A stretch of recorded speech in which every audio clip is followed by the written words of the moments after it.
ओम नमः शिवाय। भारत के दक्षिणी छोर पर तमिलनाडु के प्राचीन और पवित्र नगर मदुरै में जहां वास्तुकला की भव्यता और भक्ति की सुगंध हवा में घुली हुई है, वहीं एक ऐसा धाम स्थित है जो सदियों से प्रेम, शक्ति और ज्ञान का प्रतीक रहा है। ये है मीनाक्षी देवी शक्तिपीठ, जो न केवल भारत के 51 शक्तिपीठों में से एक है, बल्कि भारतीय कला और संस्कृति का भी एक अनुपम उदाहरण है। मदुरै शहर के हृदय में स्थित ये भव्य मंदिर अपने रंगीन गोपुरमों, टावरों और अद्भुत मूर्तियों से दूर से ही भक्तों को अपनी ओर आकर्षित करता है।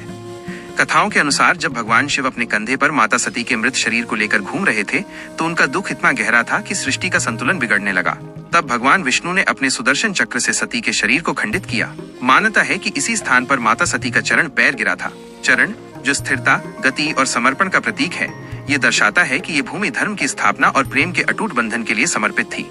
इसी कारण मीनाक्षी मंदिर को मीनाक्षी देवी शक्तिपीठ के रूप में जाना जाता है, जहां माता की ऊर्जा और आशीर्वाद हर पल विद्यमान है। मीनाक्षी का अद्वितीय स्वरूप। मीनाक्षी देवी का स्वरूप अत्यंत अद्वितीय और मनमोहक है। उनका नाम दो शब्दों से मिलकर बना है, मीन मछली और अक्षी आंखें। उनकी आंखें मछली की तरह सुंदर और बड़ी बताई जाती हैं, जो हमें ये भी सिखाती हैं कि वे अपने भक्तों को हर समय जागृत रूप से देखती और उनकी रक्षा करती हैं। वे अपने दिव्य रूप में हरे रंग की आभा से चमकती हैं। उनका ये रंग प्रकृति, जीवन और समृद्धि का प्रतीक है। उनके हाथों में कमल है, जो पवित्रता और आध्यात्मिक जागृति को दर्शाता है। कुछ मूर्तियों में वे तलवार भी लिए दिखाई देती हैं, जो बुराई का नाश करने और धर्म की रक्षा करने की उनकी शक्ति को प्रदर्शित करता है। वे न केवल शिव की अर्धांगिनी हैं, बल्कि शक्ति का परिपूर्ण स्वरूप भी मानी जाती हैं, जो सृजन और पोषण करती हैं। मदुरै का राज परिवार और देवी का जन्म। मीनाक्षी मंदिर की कहानी केवल शक्तिपीठ तक ही सीमित नहीं है, बल्कि ये एक अद्भुत पौराणिक कथा से भी जुड़ी है।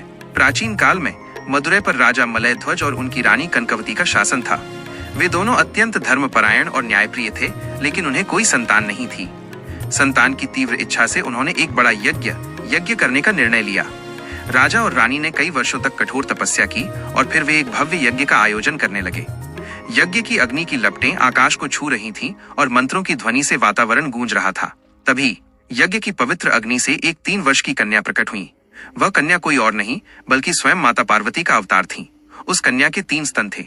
जब राजा और रानी ने उनसे पूछा, तो एक दिव्य आकाशवाणी हुई, हे राजन, इस कन्या का तीसरा स्तन तब गायब हो जाएगा जब ये अपने जीवन साथी से मिलेगी। ये सुनकर राजा और रानी ने कन्या को गोद लिया और उसका नाम तदादकई रखा। तदादकई ने आगे चलकर अपने पिता के बाद मदुरै का शासन संभाला। उसने अपने पराक्रम से पूरे विश्व को जीत लिया और युद्धों में अपनी शक्ति का प्रदर्शन किया। लेकिन जब वो कैलाश पर्वत पहुंची, तो वहां उन्होंने भगवान शिव को देखा। जैसे ही उनकी दृष्टि शिव पर पड़ी, उनका तीसरा स्तन तुरंत गायब हो गया। तब उन्हें एहसास हुआ कि शिव ही उनके नियति पति हैं। दिव्य विवाह, शिव पार्वती का मिलन। इस अद्भुत घटना के बाद भगवान शिव, जिन्हें यहाँ सुंदरेश्वरर के नाम से जाना जाता है, मदुरै आए। उनका और मीनाक्षी देवी का विवाह पूरे ब्रह्मांड में सबसे भव्य और दिव्य विवाह था। देवताओं, ऋषियों और मनुष्यों ने इस विवाह में भाग लिया। ये केवल एक विवाह नहीं था, बल्कि शक्ति, पार्वती, मीनाक्षी और शिव का मिलन था, जो ये दर्शाता है कि सृष्टि तभी पूर्ण होती है जब स्त्री और पुरुष ऊर्जा का संगम होता है। इस विवाह को आज भी मदुरै में चित्रे महोत्सव के रूप में मनाया जाता है। ये महोत्सव 12 दिनों तक चलता है, जहां लाखों भक्त भगवान शिव और मीनाक्षी देवी के विवाह का उत्सव मनाते हैं। इस दौरान भव्य जुलूस निकाले जाते हैं, रथों को सजाया जाता है और भगवान और देवी की मूर्तियों को नगर में घुमाया जाता है। ये महोत्सव न केवल एक धार्मिक उत्सव है, बल्कि ये मदुरै की संस्कृति, आस्था और इतिहास का एक महत्वपूर्ण हिस्सा है। ये हमें सिखाता है कि प्रेम और आस्था की शक्ति समय के साथ और भी मजबूत होती जाती है। मीनाक्षी की महिमा और भक्तों का विश्वास। मीनाक्षी मंदिर आज भी एक जीवंत शक्तिपीठ है। भक्त यहाँ आकर अपनी मनोकामनाएं पूरी होने की प्रार्थना करते हैं। शास्त्रों में कहा गया है कि जो भक्त सच्चे मन से मीनाक्षी देवी की पूजा करते हैं, उन्हें दाम्पत्य जीवन में सुख, सौभाग्य और संतान सुख की प्राप्ति होती है। ये मंदिर प्रेम, शक्ति, ज्ञान और समृद्धि का एक ऐसा केंद्र है, जहाँ हर भक्त अपनी आस्था के अनुसार कुछ न कुछ पाता है। मंदिर की वास्तुकला भी अत्यंत अद्भुत है। यहाँ के गोपुरमों पर हजारों मूर्तियां बनी हुई हैं, जो विभिन्न देवी देवताओं और पौराणिक कथाओं को दर्शाती हैं। मंदिर के अंदर 1000 स्तंभों का हॉल ऑफ 1000 पिलर्स अपनी नक्काशी और अद्भुत कला के लिए विश्व प्रसिद्ध है। मीनाक्षी देवी शक्तिपीठ हमें ये सिखाता है कि शक्ति और शिव का संगम ही जीवन की पूर्णता है। ये हमें बताता है कि हमें अपने जीवन की हर यात्रा में स्थिरता और दृढ़ता बनाए रखनी चाहिए, ठीक उसी तरह जैसे माता सती का चरण यहाँ स्थापित हुआ था।